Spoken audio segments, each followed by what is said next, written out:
Hello everyone, welcome back to my YouTube channel.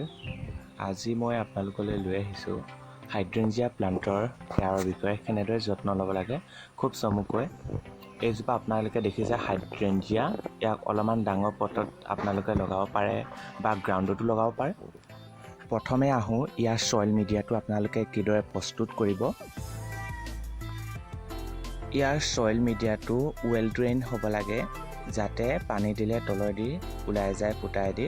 গতিকে সেইকাৰণে আপোনালোকে ভালদৰে হোল কৰি ল'ব আৰু ইয়াত আপোনালোকে 30% মাটি, 20% বালি, 10% কোকোপিট আৰু 10% পাৰলাইট আৰু শেষত 20% পাউডাৰ কম্পোষ্ট আৰু যদি থাকে অলপ বন মিল পাউডাৰ দি ভালদৰে মিহলাই ল'ব আৰু গছজোপা ৰোপণ কৰিব।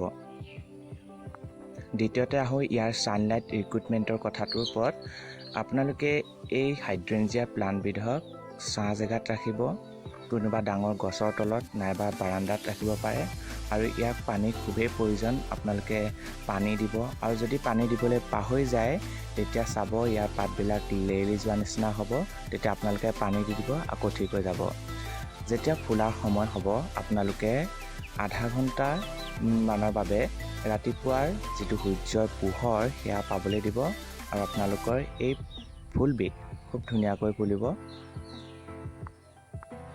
মাজে মাজে আপোনালোকে লিকুইড ফাৰ্টিলাইজাৰো ইউজ কৰিব পাৰে, যেনে DAP আপোনালোকে 4-5টামান পানীত তিয়াই আগদিনাখন তিয়াই পিনি পিছদিনাখন দিব পানীত মিহলাই।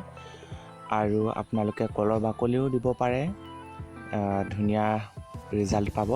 আৰু এইজোপা হৈছে মোৰ হাইড্ৰেঞ্জিয়া জোপা আৰু ইয়াৰ অভিজ্ঞতাৰ ফালৰ পৰাহে মই আপোনালোকক অৱগত কৰিলোঁ। আশা কৰোঁ ভিডিঅ'টো ভাল পালে like, comment, share and subscribe কৰিবলৈ নাপাহৰিব। পুনৰ লগ পোৱাৰ আশাৰে আজিলৈ আহিছোঁ। Bye bye.